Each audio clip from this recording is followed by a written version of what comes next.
We did pretty well so far. We looked at the three main types of trailers: dry-van, reefer and flatbed. Most carriers use these type of trailers. Once you learn how to work with them, it won't be as hard to figure out how to work with the others. For information purposes, let's look at a couple other types. Step deck.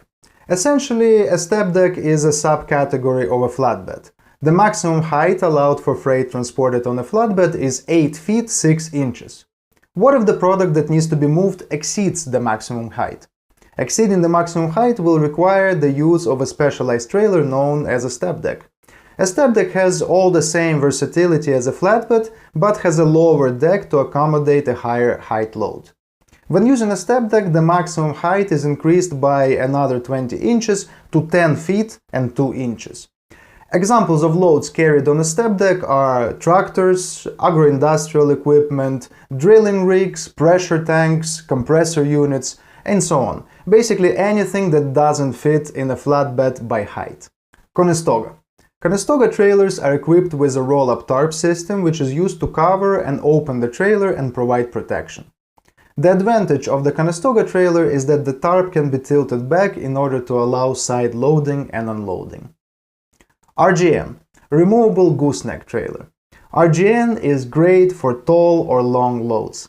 The RGN trailer comes with a removable front end that allows the trailer to be lowered to the ground to create a ramp. It's capable of carrying loads up to 150,000 pounds.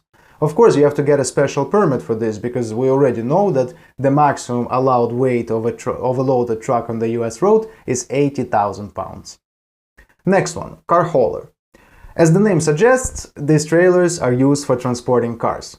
Modern car hauler trailers can be open or enclosed. Most commercial trailers have built-in ramps for loading and unloading vehicles, as well as a hydraulic system for raising and lowering the ramps for autonomous accessibility.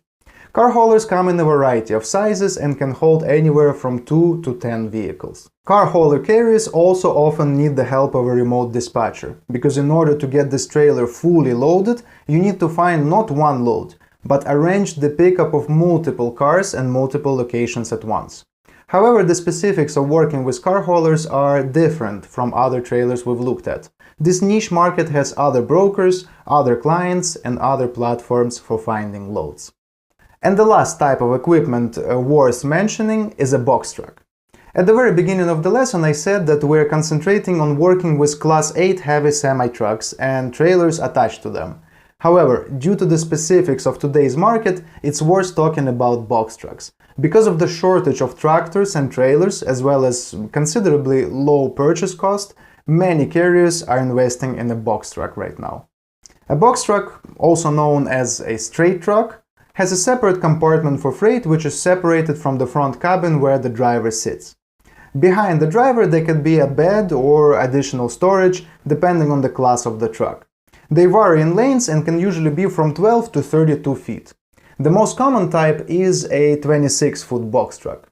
The maximum gross weight for box truck is 26,000 pounds. The reason for this limit is that anything over 26,000 pounds requires a commercial driver's license to operate. So basically, a box truck is not only a cheaper alternative for a trucker, but it also does not require a special driver's license. The best use for box trucks is less than truckload or LTL trucking. Types of LTL loads include parcel delivery, mail delivery, furniture and perishable goods. Box trucks are also used to move household goods, deliver printed newspapers and transporting appliances. Basically, the owners of box trucks usually receive the license of common carriers of household goods. However, recently more and more of these trucks carry the same goods as your dry vans, just in smaller quantities. A typical 26-foot box truck can carry up to 12 pallets and up to 10,000 pounds of product. Many of these trucks do drive interstate, and you can find loads for them the same way you would find for a 53-foot dry van. Okay, to summarize, we've looked at two main types of trucks, semi-trucks and box trucks, and three most common types of trailers: dry van, used mostly for carrying palletized loads; the reefer, used for carrying loads that require temperature control; and the flatbed, a platform which you can load large heavy loads with a forklift or a crane. and other less common types of trailers such as step deck, Conestoga, RGN, and car hauler. In the next lesson, we'll look at the mandatory documentation of a trucking company. You'll learn what a trucking license and tax form look like, what insurance is mandatory for carriers, and you'll get to know another silent player in the logistics market, factoring companies.